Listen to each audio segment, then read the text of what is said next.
মুমিনের সাথে আল্লাহ থাকে। মুমিনকে মাওলা হুসাইন, অনে এজিদ তার মুমিন না, তাহলে এজিদ কি? কাফের।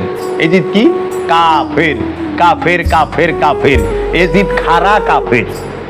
এজিদকে যে মুমিন বলবো ওইটা শুদ্ধা কাফের, ওইটা শুদ্ধা কাফের। তো এর জন্য এজিদে যে মুমিনের সাথে আল্লাহ থাকে, মাওলা হুসাইন মুমিন। আর এইদিকে আমার ইবনে সাদ মুমিনকে হত্যা করছে। মুমিনকে হত্যা করলে কেউ মুমিন থাকে? সেও তো কাফের হয়ে যায়। আমার ইবনে সাদ নামাজ পড়া মুমিনকে হত্যা করছে। আমার ইবনে সাদ নামাজ পড়া ইমামকে হত্যা করেছে। আমার ইবনে সাদ নামাজ পড়া মাসুমকে হত্যা করেছে। আমার ইবনে সাদ নামাজ পড়া রসুলের নূরকে হত্যা করেছে। আমার ইবনে সাদ নামাজ পড়া রসুলের কলিজার টুকরারে হত্যা করছে।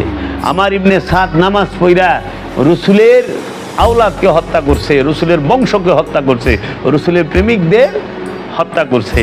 তো এর জন্য মাওলা হুসাইনের প্রেমিকগণ তাহারা মুমিন, তাদের সাথে আল্লাহ থাকে। আমার ইবনে সাদ নামাজি, তার লগে আল্লাহ থাকে না। এর জন্য নামাজ বেহেশতের চাবি, এইটা সবচেয়ে বড় মিছা কথা। যদি নামাজ বেহেশতের চাবি হয় তাহলে এজিদের সৈন্য দল বেহেশতে যাইব গা, আর এটা তো কঠিন কালেও সম্ভব না। মৌলবীরা আল্লাহ সোজা করে দিছে, মানুষ হত্যা করা মহাপাপ, মানুষ হত্যা করলে এই পাপের ক্ষমা নাই। আর তোমরা মুমিন হত্যা করে জান্নাতে যাইবে কা? তওবা কইরে, হ্যাঁ? হত্যা করছো তরোয়াল দে আর তওবা করো মুখে। হ্যাঁ, হত্যা করছো অস্ত্র দিয়া কুবায়া কাইটা, ধুকে ধুকে, খাবার বন্ধ কইরা, পানি বন্ধ কইরা, আর তওবা করো মুখে। আস্তাগফিরুল্লাহ রাব্বি মিন কুল্লি যামবি ওয়া আতুবু ইলাইহি, লা হাওলা ওয়ালা কুওয়াতা ইল্লা বিল্লাহিল আলিয়্যিল আযীম। কি কষ্ট হইছে রে? হ্যাঁ, এসি করে বইয়া মাথায় টুপি পাগড়ি দিয়া তওবা করতেছে, কিন্তু যখন গলাটা কাটছে, ওই জ্বলনি, ওই ব্যথা, ওই রক্ত, ওই যন্ত্রণা, এইটা কে মাফ করবো? কেমনে মাফ হইব? এই মুখে তওবা কইরাই মাফ? আরে খাইছে রে, আল্লাহর ইনসাফ থাকবো তাইলে? 3 দিন পর্যন্ত পিপাসিত, এক মুহূর্ত পিপাসা লাগলে কেমন লাগে?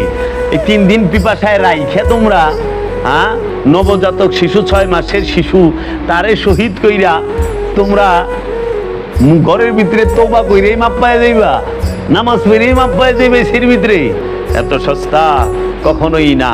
তাই এই 10ই মুহররমের মধ্যে যারা আওলাদে রসুলদেরকে নিয়ে একটু বেদনা, তাদের হৃদয় কাঁদে না, যারা কোনো দানা পানি খরচ করে না, ওইখানেই তো আল্লাহ লানত আসবে, গজব আসবে, তাদের মধ্যেই গজব আসবে। আরে জান্নাত আল্লাহর রসুলের, জান্নাতের মালিক আল্লাহর রসুল। জান্নাতের মালিক তো আল্লাহ না, এটা মোল্লারাই করে দিয়েছে। কারণ আশারায় মুবাশশারারে জান্নাত তো আল্লাহ দেয় নাই, রসুলে দিছে। আশারায় মুবাশশারারে জান্নাত কে দিছে? জমিনে থাইকা, পৃথিবীতে থাইকা রসুলি। তাহলে জান্নাতের মালিক কে? রসুল। জান্নাত বাটনেওয়ালা কে? রসুলের বংশ। জান্নাতের যুবকদের সর্দার কে? মাওলা হাসান, মাওলা হুসাইন। জান্নাতের মধ্যে হাউজে কাউসারের মালিক কে? মহানবী। আর ছাপনেওয়ালা কে? মাওলা আলী। জান্নাতের সর্দারিনী কে? মা ফাতেমা। আল্লাহ দুরূদ পড়তে কইছে কার উপরে? নবীর উপরে। সালাম প্রদর্শন করতে কইছে নবীর উপরে। আল্লাহ দুরূদ, আমরা দুরূদ পড়ি নবীর উপরে, রসুলের উপরে এবং আলে রসুলের উপরে, তাই না? আল্লাহ ইমান আনবার কইছে রসুলের উপরে। আল্লাহ ইমান মহব্বত করতে কইছে রসুলের এবং রসুলের বংশকে।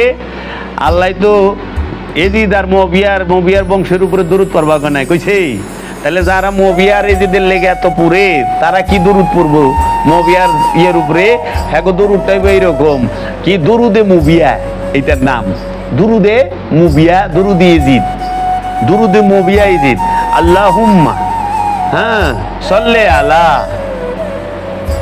মুবিয়া ওয়া আলা আলে মুবিয়া কামা সাল্লাইতা আলা আবু সুফিয়ান ওয়া আলা আলে আবু সুফিয়ান ইন্নাকা হামিদুম মাজিদ।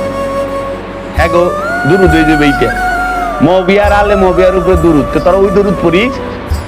মুবিয়ার এজিদের প্রেমিক হইয়া তোরা কেন এই দুরুদ পড়স যে আল্লাহুম্মা সাল্লি আলা সাইয়্যিদিনা মুহাম্মদ ওয়া আলা আলে মুহাম্মদ কামা সাল্লাইতা আলা ইব্রাহিম ওয়া আলা আলে ইব্রাহিম ইন্নাকা হামিদুম মাজিদ।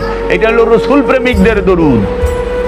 এটা হলো নবী প্রেমিকদের দরুদ, নবীর বংশের প্রেমিকদের দরুদ।